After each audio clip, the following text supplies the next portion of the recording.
Emmanuel Bourgeois. Bonjour Kédizy. Vous êtes ostéopathe à Colombes, formée en périnatalité. Quel est le rôle de l'ostéopathe aujourd'hui en complément d'une rééducation périnéale et abdominale? Pour mieux comprendre l'intérêt de l'ostéopathie, j'aime bien prendre l'exemple de l'entorse de cheville, pour que vous compreniez où l'ostéopathe va agir et où la kinésithérapie va agir. Lorsque vous faites une entorse, le mieux c'est de consulter d'abord votre ostéopathe qui va venir redonner une bonne mobilité à votre cheville et venir enlever toutes les adaptations qui s'étaient installées sur votre corps suite à cette entorse. Une fois que tout refonctionne correctement, on vous renverra vers votre kinésithérapeute qui lui va pouvoir vous renforcer cette cheville, vous aider à récupérer une bonne proprioception pour pouvoir avoir une démarche sans gêne.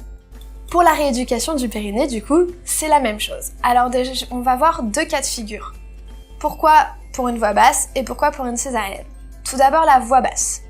Alors, vous avez quand même porté votre enfant pendant 9 mois. Ensuite, vous avez subi le travail, c'est-à-dire toutes les contractions qui sont venues stimuler votre périnée et ensuite vous avez votre enfant qui est passé par votre périnée. Tout ça, ça vient l'affaiblir. Il peut y avoir même des blessures, des déchirures, des épisiotomies. Il faut l'aider à se renforcer. Mais pour qu'il puisse se renforcer correctement, il faut que votre ostéopathe vienne travailler sur votre bassin. Comme on l'a vu dans la vidéo sur la femme enceinte, votre bassin est mis à rude épreuve pendant cet accouchement. Votre ostéopathe va donc vous aider à récupérer une bonne mobilité et à ce qu'il soit remis dans un bon axe.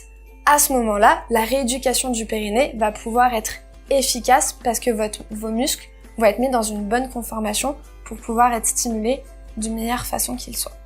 Il en est de même pour la césarienne, parce que vous allez me dire, il n'y a pas eu de passage par la voie basse, donc pourquoi on aurait besoin de rééduquer son périnée? Oui, mais vous avez quand même porté votre enfant pendant 9 mois. La prise de poids, la modification, l'adaptation de votre corps à cette grossesse vient forcément influencer. Et il ne faut pas oublier que votre périnée est votre hamac, c'est celui qui vous soutient en bas. Donc tout ce qui s'est passé pendant les 9 mois de grossesse, tous ces facteurs-là vont venir le fragiliser. Donc il est important de venir le renforcer.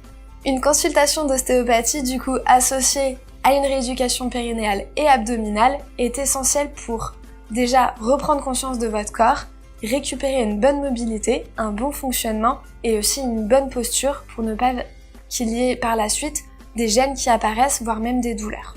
La consultation d'ostéopathie en postpartum et la rééducation périnéale et abdominale viennent aussi prévenir ces petites gênes qui paraissent si normales avec les pubs de protège-slip anti-fuite, mais non, se faire pipi dessus à plus ou moins 50 ans n'est pas une fatalité. Si vous vous rééduquez correctement et que vous êtes prise en charge, vous ne devriez pas subir ce genre de tracas. C'est pour ça qu'il est important de noter que la rééducation périnéale et abdominale, c'est pas une fois dans sa vie. C'est pas juste en postpartum. C'est tout au long de sa vie qu'il faudra refaire vos exercices régulièrement pour maintenir une bonne tonification et un bon maintien. Petit plus, quand on parle de rééducation abdominale, on ne parle pas des exercices que vous faites tous en salle de sport, type crunch ou abdominaux très traumatiques. Ceux-là viennent généralement appuyer vers le bas et donc viennent léser votre périnée. La rééducation abdominale, c'est important, c'est ce qu'on appelle des abdominaux hypopressifs. C'est-à-dire que ça va être des abdominaux qui vont venir réellement vous faire le ventre plat et réellement venir vous tonifier sans venir léser votre périnée. Ne pas hésiter donc à demander des séances à votre médecin pour le périnée, mais aussi pour l'abdominal, pour que votre sage-femme ou votre kinésithérapeute puisse vous montrer des exercices que vous pourrez faire plus tard au quotidien.